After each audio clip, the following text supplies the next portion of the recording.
In the Bahamas, at the end of a 100-mile-long island of Eleuthera, there is a hidden gem called Lighthouse Beach. This nature preserve is home to many ecosystems. However, Disney Cruise Lines has plans to work to flood this beach with tourists and bring their cruise ships in every day. Hi, I'm Brooke Enzel, and I will be talking to you about Disney's plans to destroy the natural beauty and homes to many animals by putting in a cruise port. I will first start by telling you my experience at Lighthouse Beach. Then I will talk to you about cruise line pollution and where we have seen this before and how Disney's plans are not any different.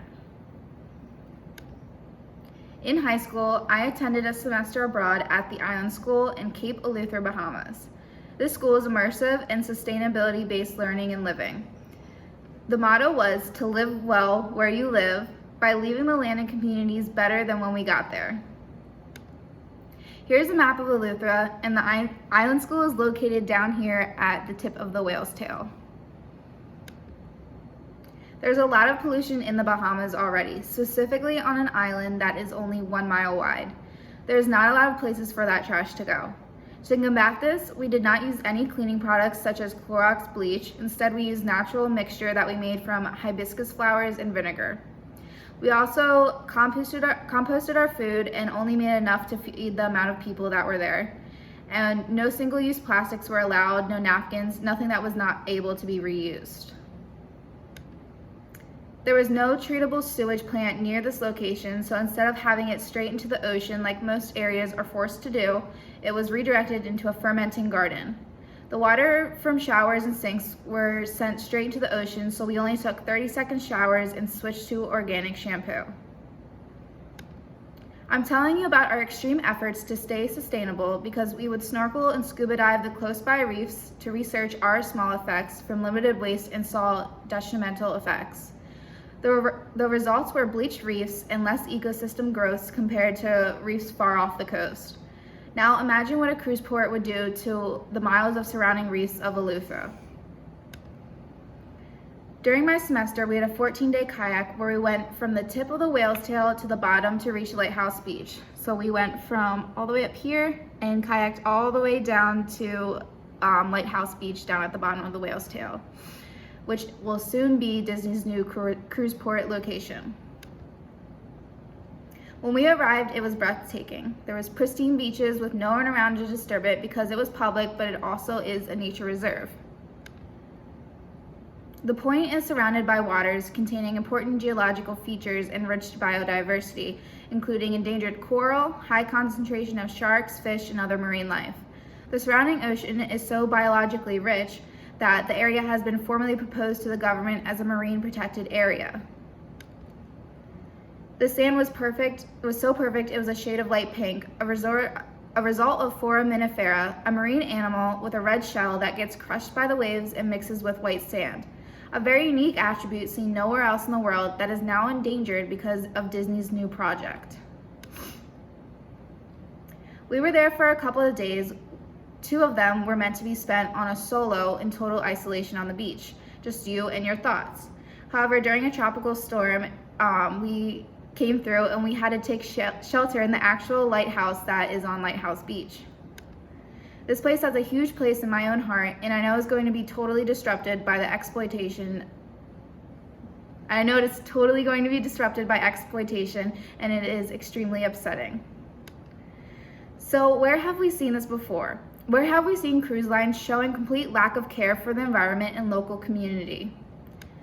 My first example is Labadee, a private beach on the northern coast of Haiti, opened in 2009 and used exclusively by Royal Caribbean.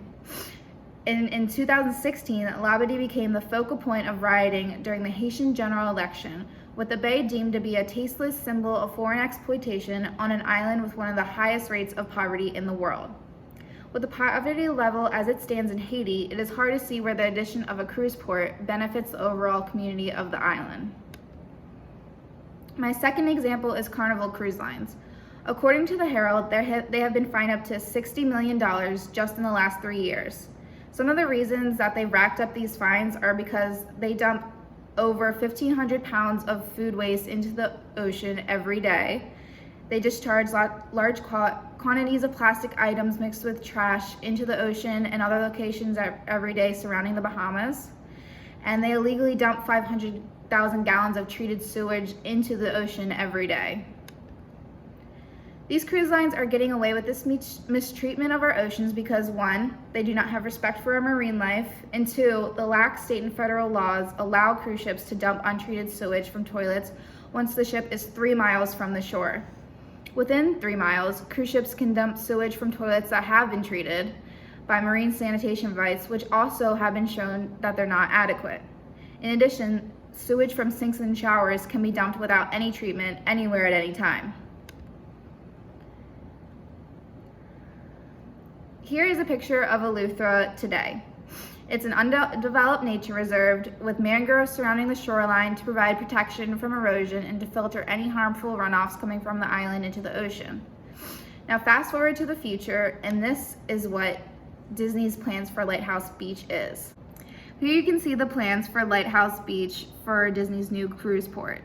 There's going to be a almost mile-long pier and the operation of a cruise ship port, which will cause irreparable damage to Lighthouse Point and the surrounding ocean, completely incompatible with the proposed protected status for the environment. You can see the mangroves are going to be removed and everything along the island is going to be developed.